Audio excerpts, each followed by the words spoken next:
नमस्ते दोस्तों, आप सबको मेरा राधे राधे। और आप सबका स्वागत है मेरे इस YouTube channel Radhe Radhe eternal में।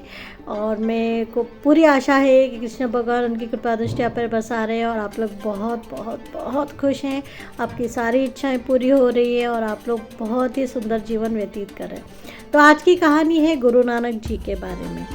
तो गुरु नानक जी की ईश्वर भक्ति के बारे में आज की कहानी है। हम बहुत से संतों की बातें करते हैं, लेकिन गुरु नानक जी के बारे में बहुत ही कम बातें होती है, बहुत ही कम लोगों को इनके बारे में पता है। तो बचपन से ही गुरु नानक जी के ऊपर भगवान की कितनी कृपा रही है उसके बारे में आज की कहानी है।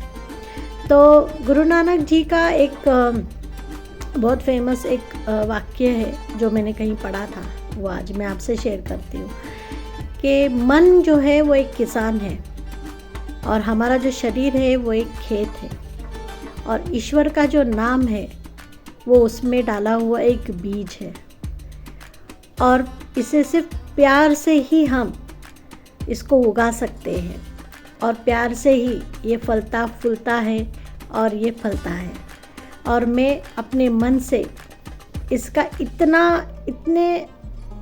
इतने सारे प्यार के मैं बीज उगाऊंगा और इतनी सारी फसल निकालूंगा कि पूरे लोगों को यानी पूरे जन समुदाय को वो भरपूर पड़े।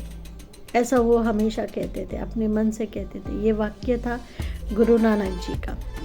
तो गुरु नानक जी का जन्म हुआ था पंजाब में, एक गांव है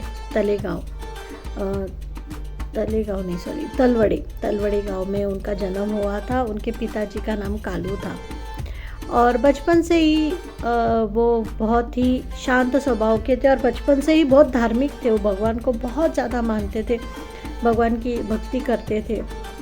छोटी उम्र से ही उनको उस चीज़ का बहुत ज़्यादा नाद था। और वो स्कूल भी जाते थे और स्कूल से जब वो स्कूल से आते थे उसके बाद में वो अपने गैयों को चराने के लिए लेके जाते थे। और जब वो उन्हें लेके जाते थे तो वहाँ पर बैठ के वो भगवान की ईश्वर के गाने गाते थे, उनकी आराधना करते थे, अच्छे अच्छे गीत गाते थे, भजन गाते थे। तो ऐसे एक दिन जब वो वहाँ पर बैठे थे तो उनके यहाँ एक आदमी आया, बूढ़ा किसान आया, बहुत बूढ़ा था। तो वो उनसे बोला कि अरे नानक, मेरा एक काम करोगे बेटा? तो बोला हाँ बोलिए। तो बोले मैं ना 4-5 दिन के लिए ज़रा बाहर जा रहा हूँ किसी काम से और मेरी खेत है, मेरे खेत में ना धान आ गया है, लेकिन मुझे बाहर जाना पड़ रहा है इसलिए मैं काट नहीं पा रहा हूँ। तो तुम मेरे खेत का ध्यान रखोगे? मैं तुम्हें एक बोरी गेहूँ कह दूँगा। मेरे इसमें 11 बोरी धान 10 बोरी धान निकलता है, तो मैं उसमें से एक बोरी तुमको दे दूँगा। तो उसने कहा ठीक है, कोई बात नहीं, मैं आपका ध्यान रखूँगा आपकी खेत का, आप जाइए आराम से। तो उसने ऐसा कहा। तो रोज़ नानक जी जाते थे उसके खेत पे, वो मचान जो बना रहता है ना, वहाँ पे बैठते थे और भगवान का नाम लेते थे, वही अपना भजन कीर्तन करते रहते थे। तो उन्होंने देखा, पहले दिन तो कुछ नहीं हुआ, पर दूसरे दिन उन्होंने देखा कि एक चिड़ियों का झुंड आके उस पे बैठ गया, दानों पे दाने खाने लग गया।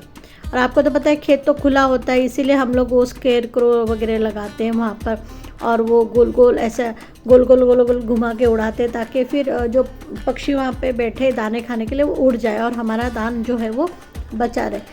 तो अब इनके पास तो वो सब कुछ था नहीं, तो इसीलिए ये देखते थे। तो जब उन्होंने पहले दिन देखा तो उनको बहुत बुरा लगा कि पूरे खेत पे इतनी सारी चिड़ियों का झुंड आके बैठ गया कि वो दाने खाने लगे।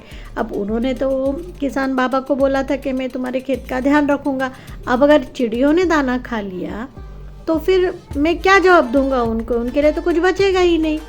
तो उन्होंने फिर सोचा, फिर उन्होंने भगवान से कहा कि भगवान जी आप प्लीज़ आपके पास के दाने चिड़ियों को खाने के लिए दीजिए, ये धान नहीं खाने दीजिए, ये जो दाने वो खा रही हैं वो आपके पास के हों, जो आपके पास में जो धान होगा ना वो आप इनको खिलाओ, इस धान को खाने मत दो, ऐसा उन्होंने बोला।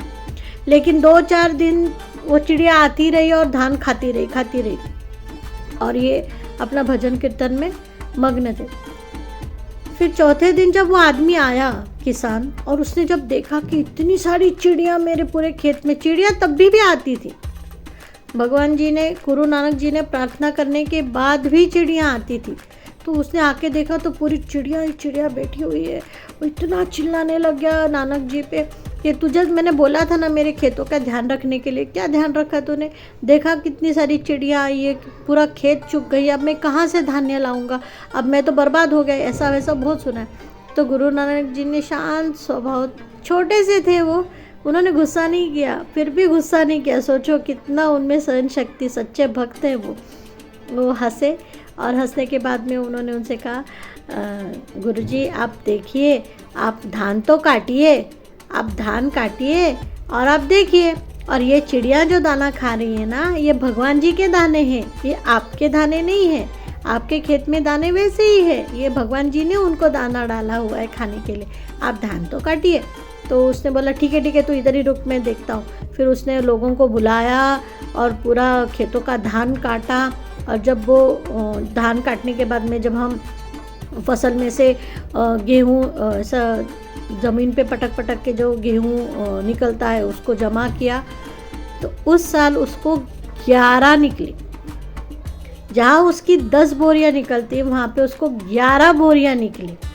और जब उसने ये देखा कि अरे इतनी सारी चिड़ियाँ बैठने के बाद भी एक दाना कम नहीं, उल्टा एक बोरी ज़्यादा निकली, तो उसको इतना शर्मिंदा हो गया, वो इतना शर्मिंदा हो गया कि उसने गुरु नानक जी के पैर पकड़ लिए और उसने कहा मुझे माफ़ कर दो बेटा, मैंने तुम पे गुस्सा किया, पर तुम सच्चे भगवान के भक्त हो, तुम सच में भगवान की इतनी आराधना करते हो, इतने बड़े भक्त हो कि भगवान तुम्हारी बातें सुनते हैं और भगवान ने मेरा धान बचा लिया।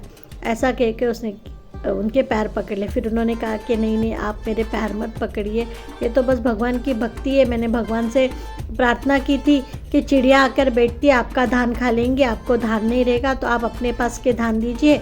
तो भगवान जी ने अपने पास के धान उन चिड़ियों को खिलाए ताकि वो भूखे ना रहे। तो ये कहानी से हमें ये मिलता है कि सच्चे मन से अगर हम भगवान से प्रार्थना करें, सच्चे मन से अगर हम उनकी भक्ति करें, तो भगवान हमारी हर बात सुनते हैं और ज़रूर सुनते हैं। अब मुझे इसका बहुत ज़्यादा अनुभव है। मुझे जब भी प्रॉब्लम होता है मैं सच्चे मन से भगवान को बोलती कि प्लीज़ कृष्णा मेरी मदद कर दीजिए, मुझे बहुत ज़रूरत है, आपकी मदद की ज़रूरत है। तो भगवान जी आते हैं और मुझे मदद करते हैं। और मुझे मेरे भगवान पे पूरा विश्वास है, मुझे मेरे कृष्णा पे पूरा विश्वास है। मुझे कोई भी इंसान धोखा दे सकता है, मेरे कृष्णा मुझे कभी धोखा नहीं देते। ये मेरा आज तक का अनुभव है, मैं झूठ नहीं बोलूँगी, ये सच है।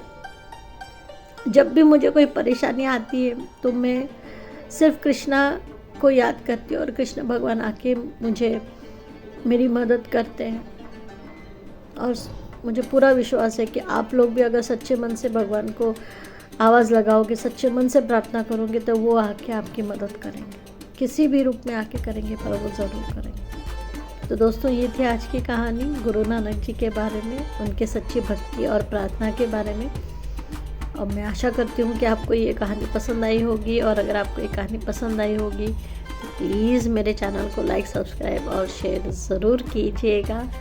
और मिलती हूँ आपसे फिर एक बार ऐसे ही और अनोखे कहानी के साथ, एक संत की कहानी के साथ, उनके चमत्कार की कहानी के साथ में, उनके गाइडेंस के कहानी के साथ में। तब तक आप सबको मेरा राधे राधे।